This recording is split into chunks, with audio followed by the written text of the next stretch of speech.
ক্ষমতা রাজনৈতিক ক্ষমতা আসার আগে লুটপাট দখলদারি শুরু হয়ে গেছে। আর আপনারা ভাবছেন যে রাতারাতি একটা নির্বাচন হয়ে গেলে কি পরিস্থিতির উত্তরণ হবে? নির্বাচন কমিশনকে, আদালতকে পাকিস্তান ভারত যেভাবে শক্তিশালী করছে তার চেয়ে বেশি ক্ষমতা দিয়ে শক্তিশালী করতে হবে। সবার আগে বাংলাদেশ, সবাই মিলে গর্ব দেশ, সবার আগে বাংলাদেশ, জনতার অধিকার, জনতার অধিকার, আমাদের অধিকার, দেশ হবে জনতার, আমাদের অঙ্গীকার, জনতার অধিকার, আমাদের অঙ্গীকার। জনসমর্থনহীন সরকার না, জনগণের মতামত ম্যান্ডেটেই কিন্তু এই সরকার গঠিত হয়েছে।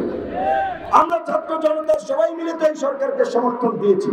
তাই তারা দেশের বর্তমান যে পরিস্থিতি, প্রতিষ্ঠানগুলোর পুনর্গঠন, রাজনৈতিক একটা স্বাভাবিক পরিস্থিতি, রিকনসিলিয়েশন তৈরি করা, সমাজের শান্তি স্থিতিশীলতা, তার জন্য অবশ্যই একটা সময় লাগবে। সেই সময়টা কতদিন সেটা আমি একটা আন্দাজে বলে দিতে পারি না, আমরা একটা ধারণা দিতে পারি। তবে নিশ্চয়ই যারা নির্বাচিত হয়েছেন অন্তর্বর্তীকালীন সরকারে, তারা এক্সাক্ট একটা খসড়া করে জাতির সামনে বলবে আমাদের এই কাজগুলো করতে হয়, আমাদের এই সময়টা প্রয়োজন। সেই সময়টাকে আমরা দেব না? অবশ্যই দেব। তাদেরকে তো আমরা সমর্থন দিয়েছি। কালকে যদি একটা রাজনৈতিক সরকার ক্ষমতায় বসে, আপনি কি মনে করেন এই পরিস্থিতির চেঞ্জ হবে? ক্ষমতা রাজনৈতিক ক্ষমতা আসার আগে লুটপাট দখলদারি শুরু হয়ে গেছে। আর আপনারা ভাবছেন যে রাতারাতি একটা নির্বাচন হয়ে গেলে কি পরিস্থিতির উত্তরণ হবে?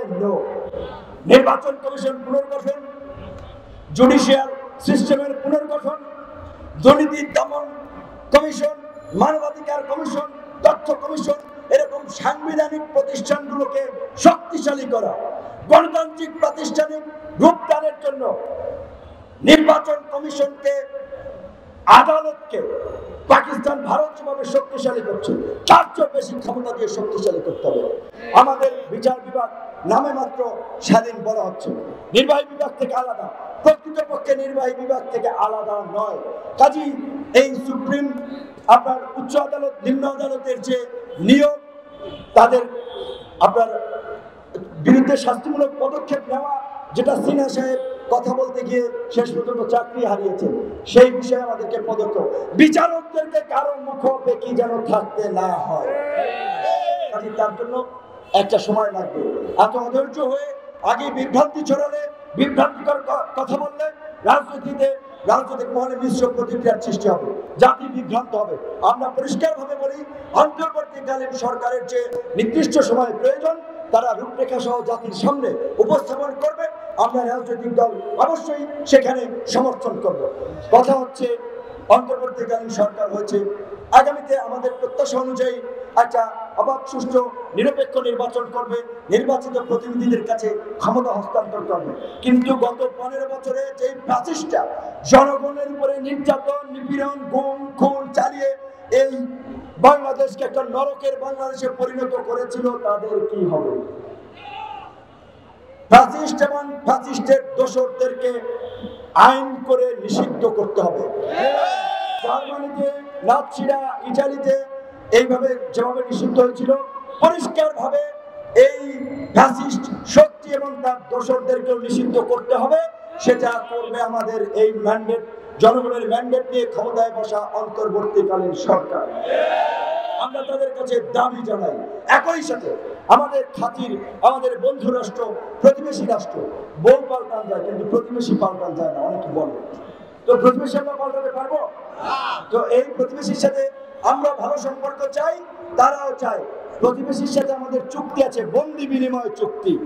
অনতি বিলম্বে শেখ হাসিনাকে বাংলাদেশের নবনির্বাচিত সরকারের কাছে ফিরিয়ে দিতে হবে।